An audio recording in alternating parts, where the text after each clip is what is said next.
Hello my friends, it is me, Ginger from Exclusive ARC. It has been a while since we last chatted. Sorry about that. Obviously with all the Foster stuff that's been going on, I know the mods of erotic authors got a little bit of a cold feet in terms of allowing people to promote their services and goods, and I completely respect that. Fortunately, I think they've realised that it's not going to be a huge issue and have kind of relaxed that condition a bit, so I'm back. And a while ago, in fact last month, I promised I was going to give you a bit of data porn about Freebie Friday, which hopefully you should know is a newsletter I send out every single Friday. It's free to take part. Basically what happens is if you're running one of your books on a free KDB promo, so that means you're using your 5 free days to send out your book for free, I will promote that and hopefully I'll give you a big boost in downloads, which will help your visibility, and then when your book goes back on sale for cash money, hopefully it will give you a little boost in sales as well. Anyway, the weekend that I chose to do a data porn analysis was March 23rd, and so I'm going to give you a little rundown of what happened on that Friday, March 23rd, in terms of which books were the most clicked, which books were the least clicked, and what other things might be interesting for you to know. I'm not going to give the specific number of clicks because I know that makes a lot of authors uncomfortable, and obviously all I can give you is like the information about the number of clicks. It doesn't necessarily mean that any of the books were downloaded or sold as a result of that, although generally hopefully some people will have clicked and downloaded those books.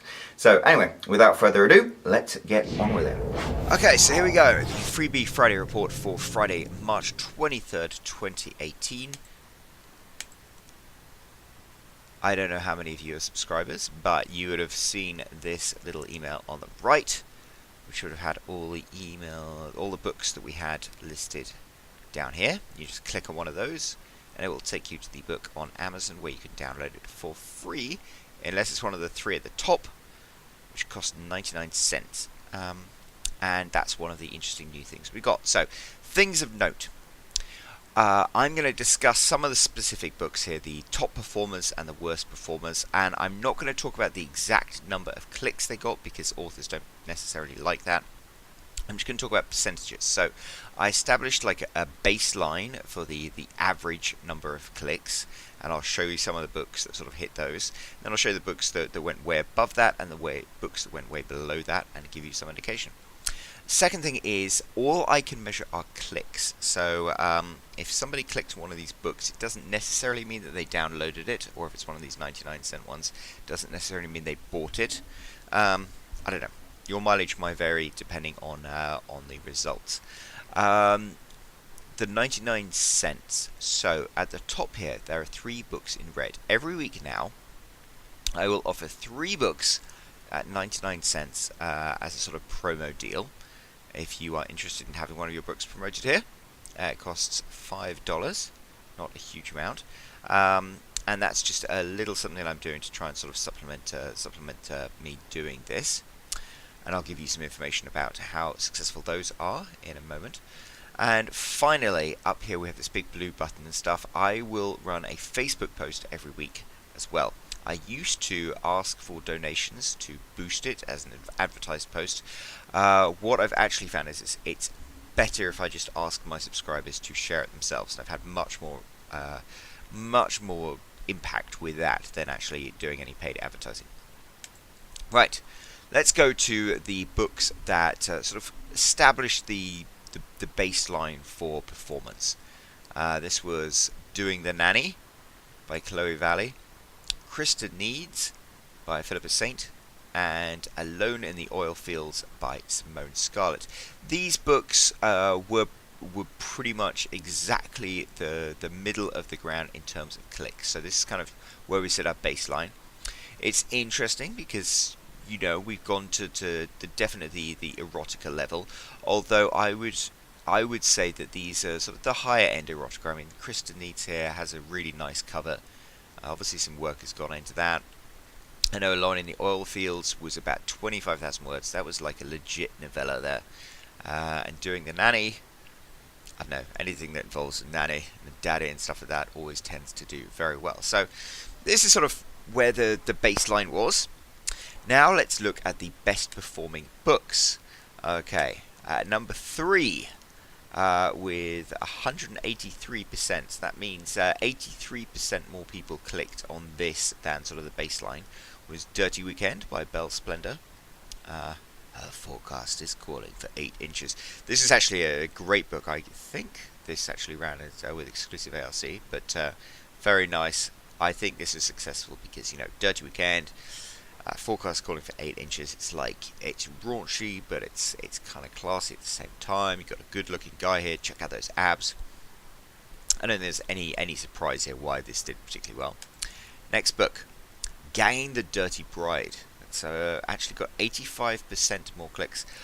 I will say I was actually surprised by this, because this book comes across to me as more like pure play erotica.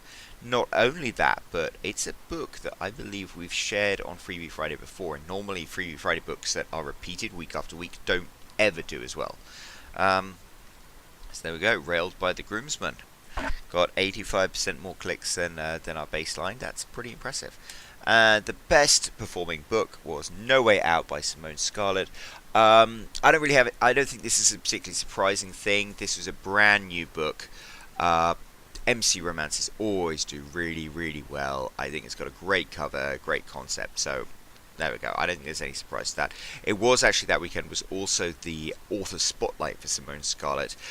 I don't think that would necessarily have led to any more clicks on the Freebie Friday newsletter because the author spotlight has its own links to click through. But it was definitely the weekend of Simone. So I don't think there's any surprise why that book did the most successfully. I mean, what can you gather from these things?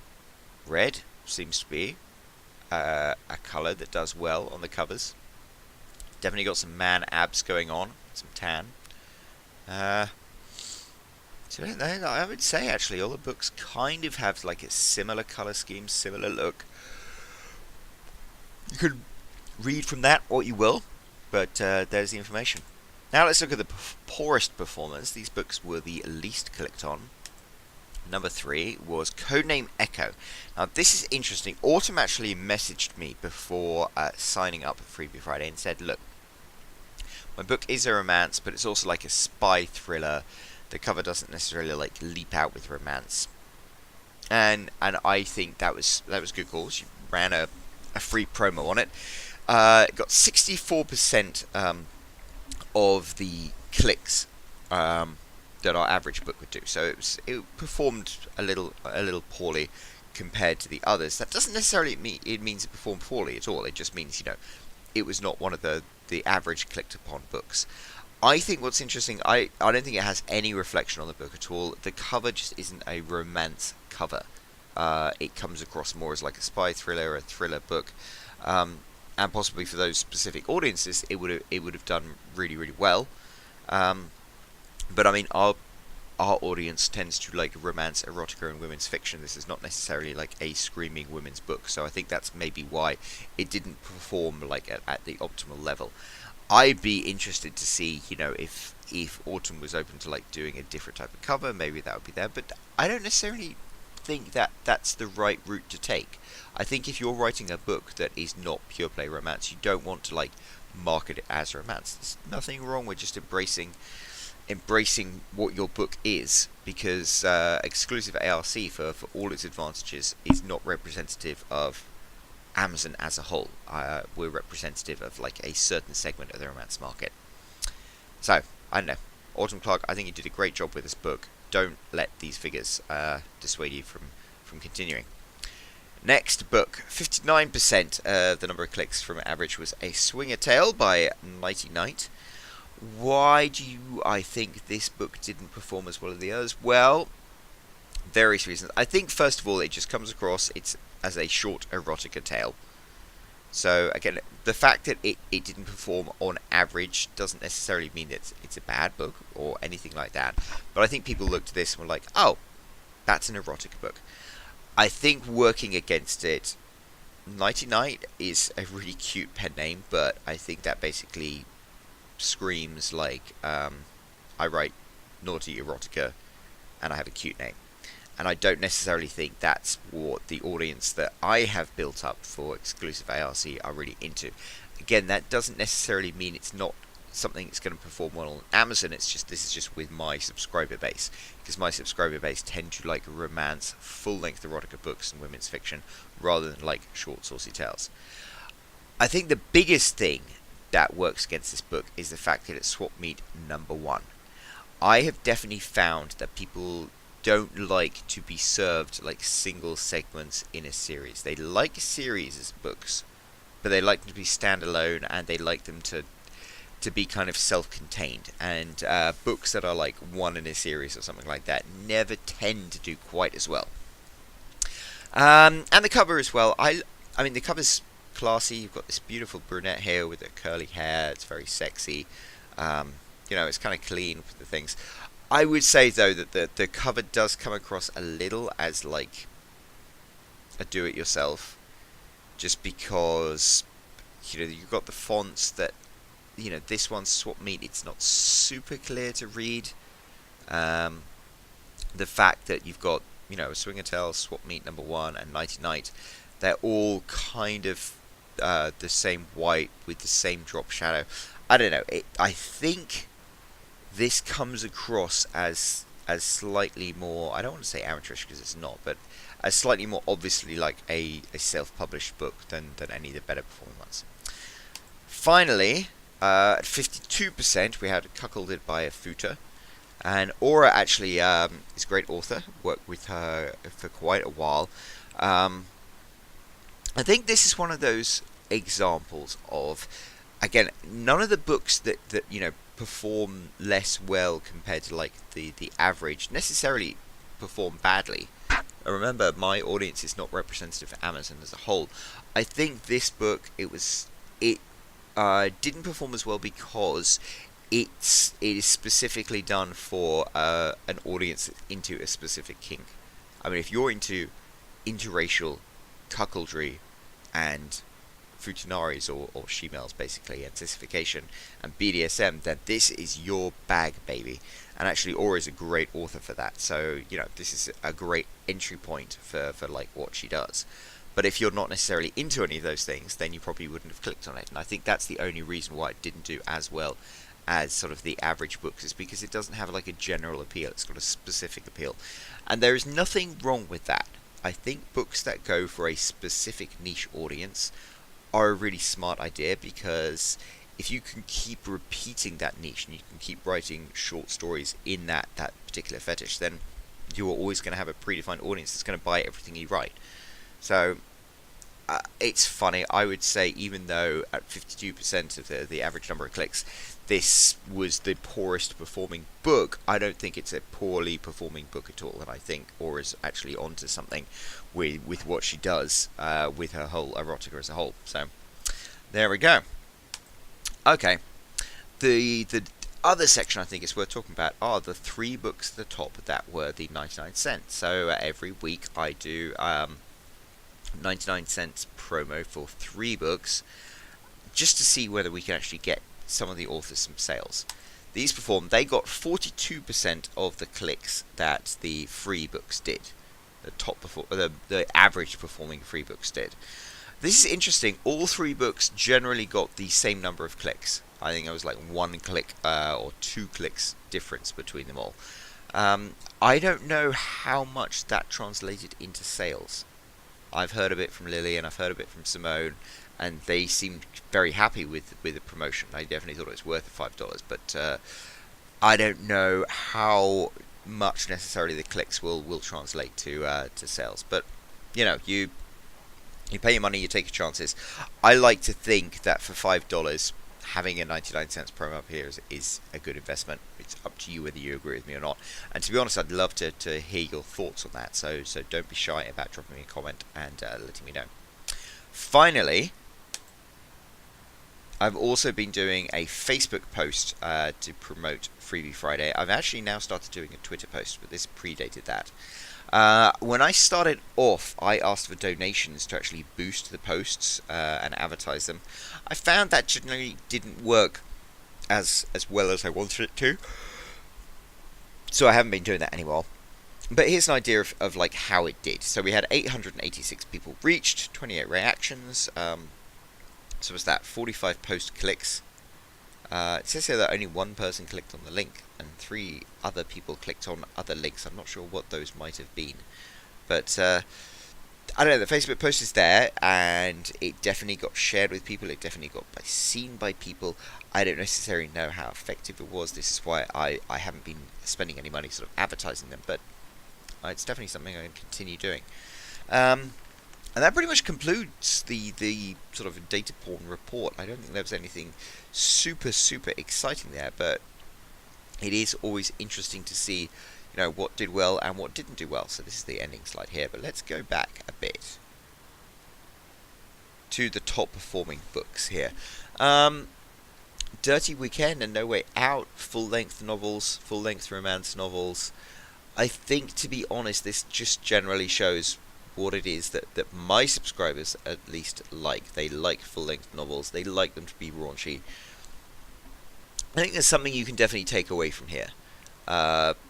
I think good covers always deliver good results, and I think good concepts always deliver good results.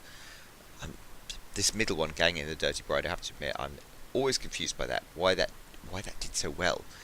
And that's no disrespect to Crispy moaning. It's just normally I'd expect, a more traditional type of romance book to do as well as that. So I'm surprised that that was one of the top 3. But good for you, Crispy. Keep it up. And in terms of the worst performing ones, I think there is a choice to be made. If you want to go for a specific niche to write about, I think that's actually a smart business decision. So, Aura, don't be in any way dissuaded from that.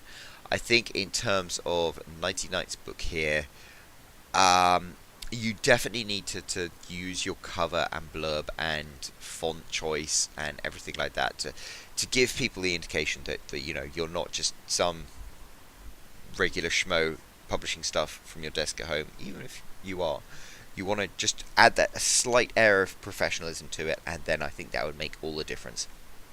So again, I don't think this is a bad book at all. I think the fact that it doesn't have like a super kinky niche is possibly why it didn't get hit on more by subscribers. But also, again, I think it could just do with a bit more polish on the cover, and I think that would make all the difference. Finally, Codename Echo. I don't think that's any indication of the quality of the book at all. I think Autumn did a fantastic job. It's just not necessarily a romance book. So from these 3, I think you can say that the books that have more of a general appeal will always get more clicks, but that's a choice that you might not necessarily want to make. I would say that Swap Meet 1 definitely indicates that covers that look more professional, more polished, will always get more sales, especially if your book is kind of vanilla. Kind of got the impression that this one is like kind of vanilla. It's a swinger tale. It's not necessarily something like super kinky, like involving Futanari. And finally, if you are in the market to sell romance books to a romance audience, then you have to follow some of the tropes and traditions of romance audience. Again, no disrespect to Autumn. I think the book is fantastic. I love the cover, but it's definitely a thriller and a spy book, and that's why it didn't do so well with a romance audience. You have to just make your choice about what you want to do with that. I think Autumn should just keep doing what she's doing. I think that's fine. It's just my subscribers weren't super into that. And I've noticed ML Ginger has done, which is no relation, has done some spy books, The Head Trip and Atomic 8 Inches, and they generally don't do as well, even though they have more romancy covers. So, yeah, romance readers like to read romance. So, that's one of the reasons why perhaps this book didn't do so great, is because it wasn't a pure play romance or erotica book. Anyway, that is it. Hopefully, this information has been vaguely interesting to you. There we go. I hope that was interesting and useful to you. Every single Friday, we do a Freebie Friday newsletter, and I try and always post the link to that here on Erotic Authors. If not, you can always sign up to my mailing list, which I'll make sure I'll put a link somewhere down here. So if you are a member of that mailing list, I'll also send out a reminder every single week about where you can sign up. And Finally, if you are not familiar with who I am, my name is Ginger. I run Exclusive ARC. I help connect authors of romance, erotica, and women's fiction with reviewers. So if you have a book coming up and you want it to get some honest, genuine reviews, I can help you with that. So I'll send out advanced reading copies of your books to my subscribers. My subscribers will pledge or promise or cross their fingers and pinky swear that they'll post a review when your book goes live, and that means you get genuine, honest reviews as soon as your book goes live. Obviously the number you get depends on how good your book is, but we've been seeing some authors get some really, really positive results. In addition to helping authors get reviews, I also do a bunch of other author services. I'll help design covers at a really, really reasonable price. I do proofreading and editing services at just 0.2 cents a word. Which is really, really quite a reasonable price. I can help design your website if you're an author and you want to go like pro and have your own website and email address and stuff like that. I can help design that from soup to nuts. I'll even do the hosting, so just get in contact with me. Again, that's quite affordable. Also help with you writing your blurb, with you writing, getting your blurb formatted for publishing on Amazon. If you want to be on Facebook or you want to be on Twitter or anything like that, I can help you with that. I can help you set up MailChimp. Basically, I'm the guy who can do it all for authors. So drop me a line at editor@exclusivearc.com if you want to chat about any of your needs. Apart from that, thanks very much. It was nice to chat to you, and I will speak to you again soon. Ta-ra!